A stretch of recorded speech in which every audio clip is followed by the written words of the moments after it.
okodi ni birthday ewo emusieye esunsun so a wo hu no oda nadwo a yehunahuna no na ameno ka say ne mpuna okọ propose ye ede ma no enso eda ya resabia wo pre ede age ne nkwan ha aya asem a edi se ye ka na ye pene puma sibre enunti no eyade a eneidi ye nkomo no anya ebeye buburuja bomode asa odi wadwenkyere odi befa eya comment section no ase na afenso no one like here videos ni all the social media platform no so na abranti ekire ni nsemu anacha se eyade anafia so na wanya finhia okika kire nkrofo so obedi ni birthday na imomfe no oba bedi ni de eyade ane director bi ese wonkodi na musieye na wonfanye asuade mfankire afoforo na ebi mu hu ne se eye okot ena na wakwa akoya na se sikaduro bi ni wakwaje ne ama na kwankire enti dodo na entimi akọ birthday party na se na so mo koya ne de yade a eniema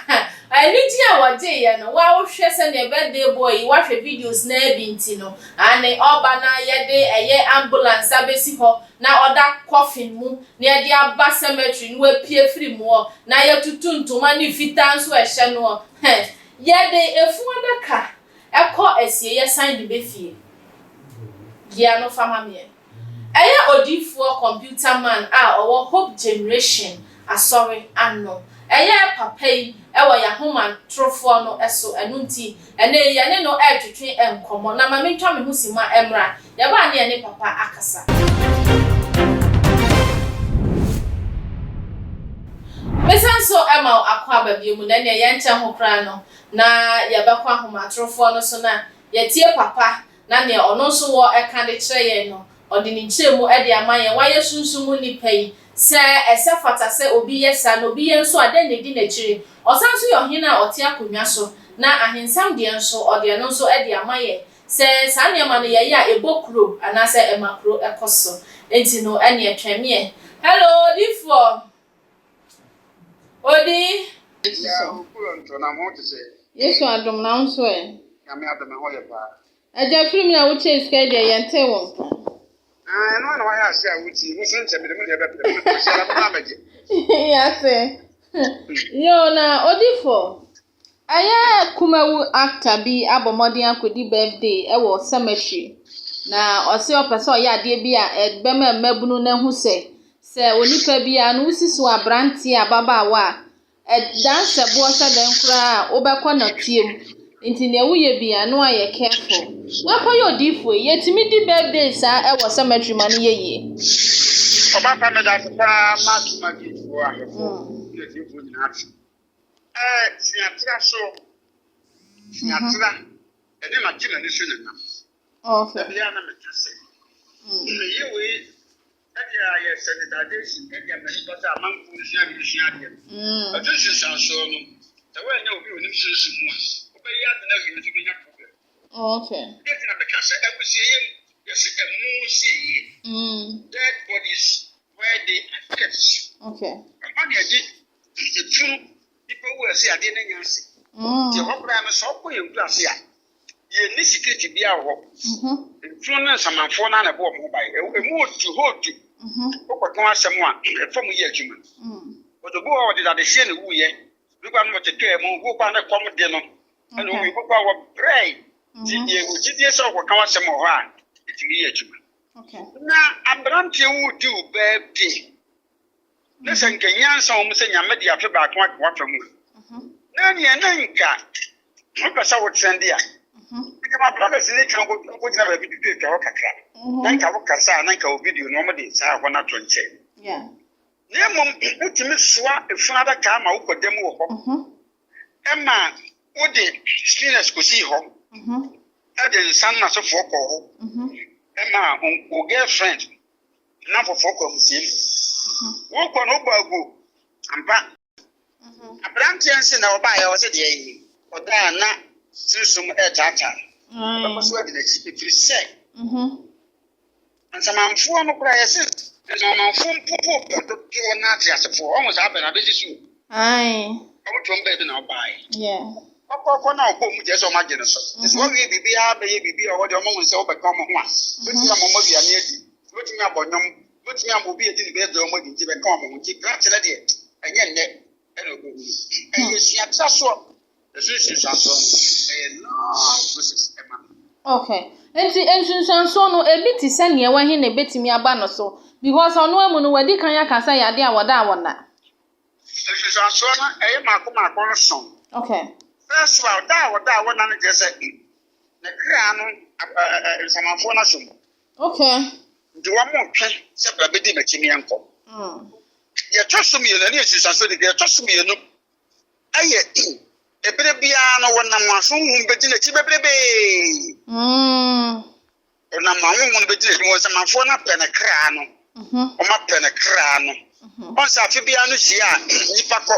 na ko sine ma me na so papa na so bibi owu ye na so na ogu nsa na bi o de bibi asi o ofufu chokwa no de akosi o dipo ye tin akode a onam no kasa bebre no you begin to solidifies o be ha se se o kasa na wo ho ye to so me ansa enya de an honam duale be sisi so amma no se ne hu no saa no okay no hu no so be ha se ate enam ti enam ha ko hospital ye kwa e ma na du bia emfa na ka kire sen sama na abon de to so bi be bia wonam bia ni wo so a obetumi enya ni tie e wo ne kra no happiness entimi je tuma e say e wade bia e fa na mochi wona hwe nsamanfo no so wode na ba no enne ho ma na abbo no atechire nko okay je bedi na ti de to so bi obi a odi na ti bia ne ko Cémetery ne do bia so sankofo no mfo mo hu ni da nipa na ka ho mo kodi birthday no omo nyina benya susaso okay je to so bi je wo ye e frada ka na ma okoto ye no also we was had other can for back so one trauma dia obaso ada kanum no de si wono capital nso yire na ma also e de o musu bi taso okay because ye busu sam ye mpada kan ko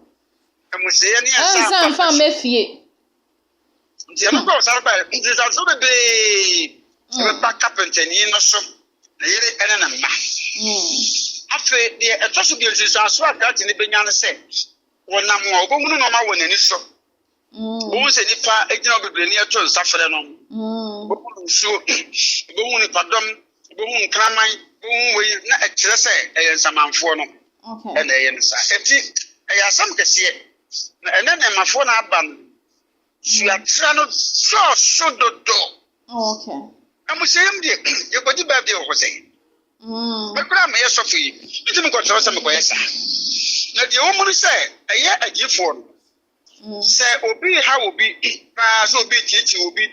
pese oyi ne nkwatiri ho na so mo ba ye ho no mo asunsun no de ya de back to the sender na ya titi sunsun no ma ni wi a amuseyem ana ye ni nipa na ko bi ni nipa be se nson okay ni akọ na ya yesunsun ade ye ho de amanipa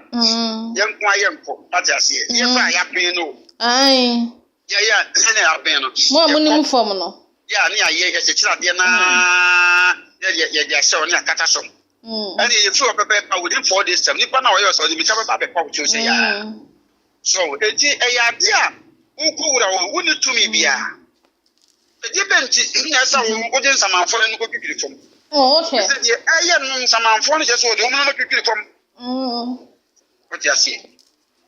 sanity okay odifo na eye ababa we ya oni abrante twempene ya okọ propose kire no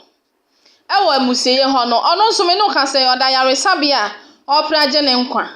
ono se innocent so ono so benya sunsunsan so anya na obe keka na koni wo mana odo so ya hwe ya obefirim efiri se okay kama omudu ho na be ma na propose to no wa amuseye mu ho no ensamanfo ni bi afakra chene kra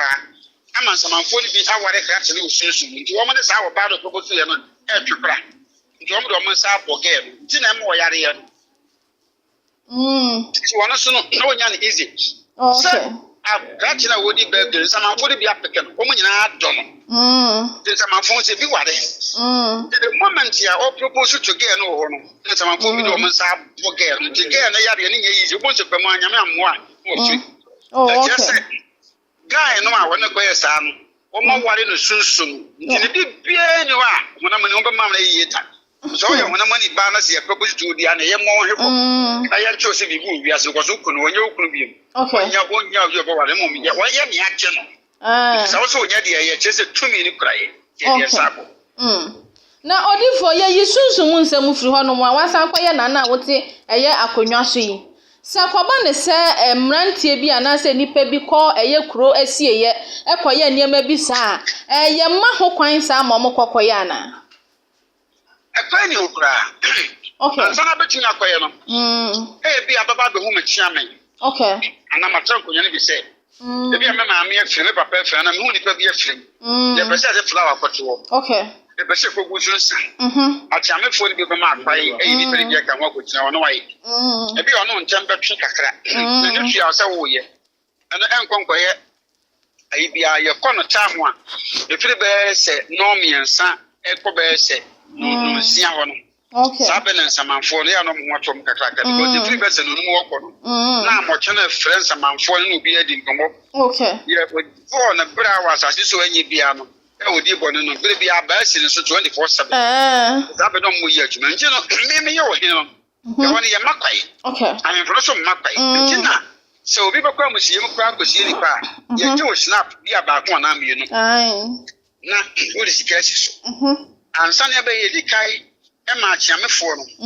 Konfo wopum okwa di kai ma no nsa no odi egu. Obo sa se nananom ye be see the person so mo beje no. Wan wo te o mo kasa bibia e be kire. Okay. Se bi e beje ansa ne ya kire ma mo be see se mo betuate nsa se no mo di aba. Na je se akutu ama no. Na e kama. Ifiri se sa wanti ni anya sa de na wa wo tie akonya to se wo hino no. Samanfo ne be hawo. Wo hine bia no chikure so sa akonya. Wone samanfo wone na enkonya wone abosom wone ensuo ene wiemo tonfo ne kuman no ya fa bi etum sa e ba sa no abaye traditionalist until they from traditionalist. Okay. Yes, na je say wo akonya bia konfo ne ho akonya bia abosom ne ho akonya bia sumankwa hene ne ho akonya bia de wonim fom emu sani ho no enya akonya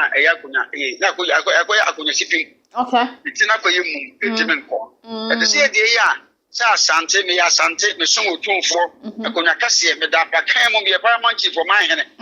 esom nti ye makwa mu obi nkwa mu seyim enkoye nyamana se motise se ye ho de si ya nka woni ni betwa gban na ye ye muso e de agunu so ansa na enomia won so no ya sere na nom na o maye fe no so ejelize le pasa ye ono ma di gbe gba wo mo adra nyanya no ma bia metumi fantu da ansa na kra chena de no nya sa obi a na wo ba chena mo obi odi na chi bia so on so obekọ na sande ma we nyina no se koba ne se ye huni ye je na hwan ne ye be ma ne dia ba brantie no ne ma me ana so no amu e ba sa ne ma me ana na papa. Okay. E betumi abegyinem atoto no ma no abegyinem. Okay. Sa brantie na so osika so a betna toto sa no me nyina esa sa ba mo po obi a woni mfom. Okay. So mo po obi woni mfom kono ho a betumi aya abo mo se me so obegyime de no beba so a akwaye wo yenam za ni mfom ye me ya e be twan samanfo no afiri no ho ne mama ne papa timi de sika kwhim. Okay. Because omo na omo ye odihye a omo ba akra no kra ni mu a eye mama ne papa ne beginem akyere mpanyin sem ene esu amamra sem de akyere samanfo na nanom na mo de abofra no mfon so nyina akyere. Na odifo akwaba ne se ne omokoye nyina aye kroma hene anase wodi kro bi anya we obi ante omo ana omokoye omade omo awie afiri ho no mokọ obi anya we se sa de na si ansamanfo no so betimi aha aye kro noTori de omo ha no enye ye fi se omo de samanfo de omo de dampan. Okay. Omo no bai na omo ni an no omo de akase nti odi pantimi bo omo de wura mu te se kro mu wa mu se ya nka yenimu na won fi kro no so na baby bi bo ne kra se obetu fo baby bi a wa anase mmoporo beti agusu awuntimi anase wo beti wo ti sa yes eno na yade o ma yade ato ho ye wo nsu akase miensa de kro mu ho. Okay. Ba ko e fa do so ago ye bu obi kum dua kase wa asante mantem mu a so ago no na antoa na o ma no wo se ba na ye kro mu ho no ye fa wo djumo otumfo sa otekokọ so Asante Kingdom na wo yin nyina no na komi a wodi ne bosoma da ho a ye fa na tano de mo no yen na ye che ho hwe okay wonam di hin no ndi tuma kwan ye bia no se otumfo pese wo hwe nkomi de ne mu sampuntu e basa de osuma kwan na ma wo pa de mo ho eba be gusa nsu no nti ye wo so ba kodo so ago wo no wo hye pa na fi ofiwa ye wo kwan ne ye wo moku ene wo atasu saa nsuo miensa no eye de so agono ọmakọ amakromfo makuro no nti wọle wadwen sese wo no wodi adwenbone na eba obeda no wo adi wachi saa baby a na bia je so wagya ade na to wansa okay wa no so beda ne mmoboro anasa wo adi wachi ena bokuro so so wo ni baby a pepa bia bo so na nini obare bare obesi kono ma nko e wo tata ye wono ankasa na besi ti we no se okoye ni probition se bia boson na wo na manfo mfa ne die ni nso ma wo egu ma wo mle bia wo modi no ma basa gugu nso le se nso nye powerful enya nso bia wa ahemfo so bi se no mu ni ko ba na mu no e benya nso o ma mu kokoye sa me go nsa manfo no wo no ye be ban se atrankonya ne be yi akaye o yi pepepa e de samanfo na be yedi ama motimi ata se ni yo abranti echire mu ofra ne sofo anya de a wo fa ne call enu nti no woso akwaya sofu pani na yesa wo ba bitimi kwayesa wo bu betimi afu no a wo mfa ne call a wo be ma so twen sa e de aba ne so me fra na nka me mfa kwa je do mi phone be say unim sa me wo ma checho nyame asem kama ai ena wonti mi amedi birthday wa so de ma na wa ni ofi amfre me so fam bobom pa ya ai afa nko afa ni na je se wo gumi ni wa se asena be de mo nyina no tumi afri nyame mu tumi afri nyame mu emo why you were a Yumudia and your corporate bank of doing phone? You can make black resistance and can make block and not to book. Yo, Odifo, was Wakoya Yamia Quaya, Winum Sunsun, semi Sabranti, ye Tiwa. Sama na abekanta na wode wafutuo nso ama mabunu a ene obi asole a ne beba ne tirim bia na wo ye de ka na se me kwesi apon samanyiro mkonya mfie dunum ensia obi so hwemia na so ya no pay ochi ma no na me wesa na cham me am bi dopa bia msifu de me na samanfo ni bibia ye nti na sida wo mu a omo hyesu mabunu no se so mu ye bibia omo me yan che mo mpanyin sem ne nei democracy nti akara keto bia na odidi panyin atem social media nti akwonu bibi na ebikwa na e movie no so apply to the daily life no so ko ibi ndi susu sansu nti sa wudi ubeta yo mo social areas and places so ha obetinya kwedi no obetinya kwasere obetinya kwesi na ya kam na mom yes obi mani CBB am se eni birthday wo ato susu sansu obetinya aba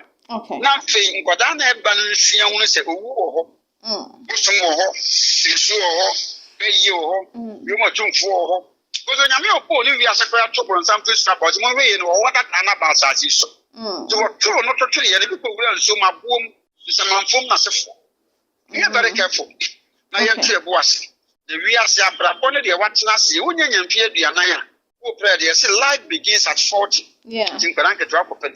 se nyame de afia kan wato ho nya nsamanfo na no mbogodi na fe ne ye kire wo wusu omo twom mo mfiri ho na fe nipa bia so hwe awade akye kwa yi wo ni so so sabosom na wosoma fa no kredie ni bibia no so motama nso ye nyame abode menka se enye ye ne ye tia komya so die ye ginso di ye gibusum di ye ginyame di nya no twabele no na awade behwe obi akoma wode na ntime nje akyi so be hwe computer mama wa akra wo jaja nsi ba ko pe na so na ye se roman ni a oye yibo na ode ono oye yibo ni no ko roma na so de obese roma so so da bi hwa na mekro ti kana for so yanti hwi ko se de mekoso chichi skananti apamfo nyina amara odi waja janse busa computer mine ana obia na sime number sabranti tie me nan na wofo mo mbeba ontumi ne ka no mra na yantoto no ma de odi bedware odi besa odi bepunu na sefo nyina ne mfi wona no honto no onfre me 0244 57 10 50 0244 57 10 50 me dey Eric na kwesi am ponsa computer ma me yo hemi na me yo lawyer me be professor so yo Odifo ya bana wasepa ya ba pemre na ya sanu wadi nkoma afa daka nkasa nipa demu no ani emu nsunsanso abra wuye ya bere bamu a ye bedi sa nkoma ne pa me da se nyame hwa Ochiamia only answer muka ose na na wasumu a ana munchire mu no di for dia maye no nti wa hwe na say wo eniema bi sisi wani so na birthday ya wo ba bedi baby apesa okokodi no no also pesa obe try eye cemetery dia na also betimi akọ try na watwa humfoni ene agire nsem no oni enyina ba be share experience no se ne etie enti san so dia na wusuru ade pa dia na hwe bia e wo se udi birthday anka be ya baby apesa udi no no eye ahwehwemu e se esafata se wudi wo ho no ho ana ye all the social media platforms so na ke video na share na subscribe to your channel no media ene Empress Ann ameme nyina aketwe ba kope nyame ya doma ye besi nhia maka